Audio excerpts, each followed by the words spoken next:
Hello students, अब हम part 5 निर्देशांक भूमिति का प्रश्न संग्रह 5.2 का आगे का क्वेश्चन देखेंगे। इससे पहले वाले वीडियो में हम 5.2 का प्रश्न 1 से प्रश्न 7 तक के सवाल हल करके समझ करके फेयर नोटबुक में आप लोग कर लिए होंगे। अब हम क्वेश्चन आगे का देखते हैं 8 और 9 इस में देखते हैं। तो क्वेश्चन 8 क्या है कि हमें त्रिभुज ABC के निर्देशांक दिए हैं। ए ऋण 14 ऋण 19 और बी 3, 5 और सी हमें ज्ञात करना है, जिसको मैंने मान लिया x3 y3।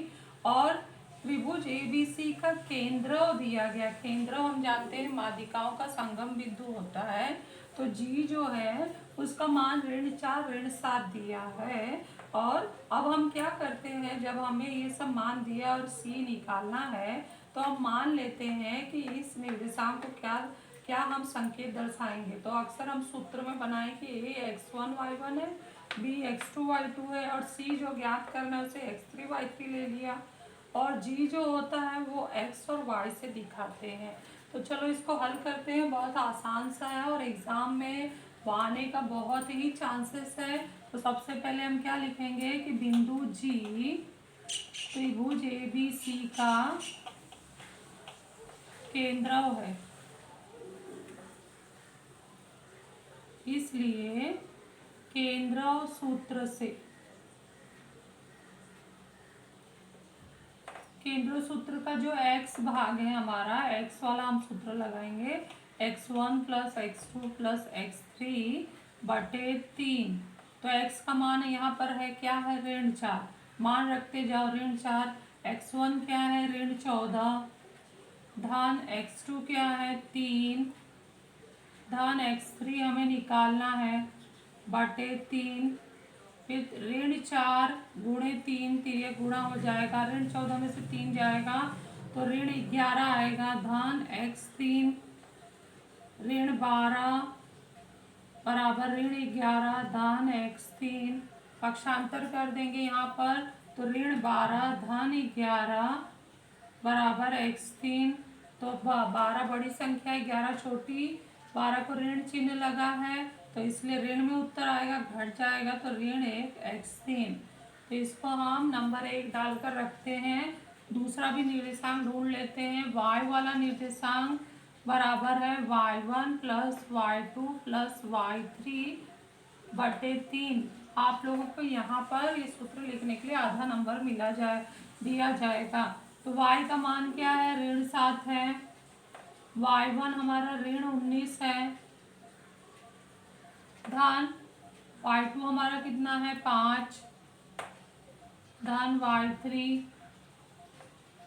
बटे 3 ऋण 7 गुणे 3 और ये हम घटा देंगे तो ऋण 14 आएगा, क्योंकि 19 बड़ी है उसको ऋण चिन्ह लगा है। 5 धनात्मक है तो घट जाएगा तो ऋण 14 धन y3 तो ऋण 21 बराबर ऋण 14 धन y3।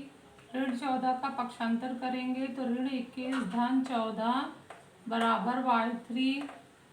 तो ये हमारा ऋण 7 बराबर y3। नंबर 2 डाल दिया। अब x3 y3 किसका निर्देशांक है, C का, इसलिए बिंदु C का निर्देशांक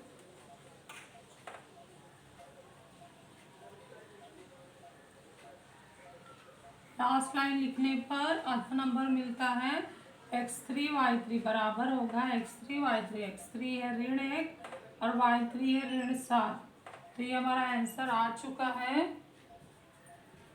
इसको हम बॉक्स बना देते हैं। तो इतने आसानी से हमारा ये सवाल हल हो गया। नेक्स्ट हम क्वेश्चन 9 देखते हैं। क्वेश्चन 9 भी इसी के जैसा ही, थोड़ा सा चेंजेस है। तो त्रिभुज ABC में 3 जो के मान कुछ न कुछ दिए गए हैं। G का मान दिया गया है और हमें पहले H और K निकालना है। तो H और K कहाँ पर है, A के निर्देशांक में है और K कहाँ है, C के निर्देशांक में। तो A का निर्देशांक क्या है, H -6 है। B का निर्देशांक 2, 3 है। C का निर्देशांक ऋण 6K है और G क्या है, त्रिभुज ABC का केंद्र है। जब भी ये तत्व में आए तो हमें केंद्र सूत्र लगाना है।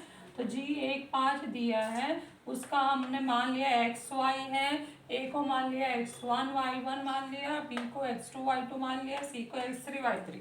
डायग्राम बनाने से सब कुछ इसके अंदर आ जाता है और बहुत आसान होता है और जल्दी से सवाल हल हो जाता है। बच्चे बहुत घबराते हैं कि क्या डायग्राम बनाए, आलस करते हैं, लेकिन डायग्राम बनाने से सामने वाला जो चेक कर रहा है उसे भी आसानी से समझ में आता है कि ये किस प्रकार का सवाल है और कहाँ कहाँ क्या क्या संकेत दिया गया है। पूरा एक लाइन कथन में लिखने में गड़बड़ी हो जाती है, इसलिए मोस्टली डायग्राम बनाया करो। अब हम वही जानकारी लिखेंगे कि बिंदु जी जो है त्रिभुज ABC का केंद्र है, इसलिए केंद्र सूत्र का एक सवाल एग्जाम में आना ही है, इसलिए बच्चों प्रैक्टिस करो, बहुत ही महत्वपूर्ण है ये सवाल। तो x वाला g का जो x निर्देशांक वाला सूत्र है वो पहले लिखेंगे, x बराबर x1 plus x2 plus x3 बटे 3। x का मान रखेंगे a बराबर x1 हमारा क्या है h है, धन x2 क्या है 2 है, धन x3 क्या है -6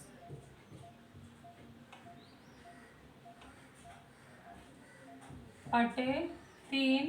तो 1 गुणे 3 हो जाएगा, h बराबर h धन 2 -6, 3 बराबर h धन 2 और ऋण 6 है तो 6 बड़ी है, उसको ऋण चिन्ह लगा है और धन 2 घट जाएगा तो उत्तर ऋणात्मक आएगा, ऋण 4 और ऋण 4 का पक्षांतर करेंगे तो 3 धन 4 बराबर है h, तो 7 बराबर है h। तो h का मान है, इसलिए h बराबर है 7। हमें h का मान पूछा है तो ये हमने निकाल दिया। दूसरा y निर्देशांक हम लगाते हैं, y निर्देशांक वाला हल करते हैं। तो ये जो सवाल केंद्र को आता है इस तरह से हल करोगे तो नीट एंड क्लीन सवाल भी हल होगा और सामने वाले को अच्छा भी लगेगा और झट से वो चेक भी हो जाएगा और पूरा का पूरा नंबर भी मिल जाएगा। तो इतना आसान है ये हमारा भूमिति। y बराबर y1 plus y2 plus y3 बटे 3। तो y का मान हम रखेंगे, y हमारा क्या है 5 है, y1 कितना है ऋण 6 है, धन y2 कितना है 3, धन y3 के बटे 3। तो यहाँ पर हम 5 गुणे 3 करेंगे और ऋण 6 हमारा गया है, ऋण 6 में से 3 घट जाएगा, ऋण 6 वाली जो संख्या बड़ी है ऋण चिन्ह लगा है तो घटाने पे ऋण 3 धन के आएगा, यहाँ 15 बराबर ऋण 3 धन के और ये पक्षांतर हो जाएगा ये, तो 15 धन 3 बराबर के, तो 18 बराबर के, इसलिए के बराबर 18। तो बहुत ही आसान सा सवाल था, आप लोगों को इसे देखकर समझकर फेयर बुक में कर लेना है।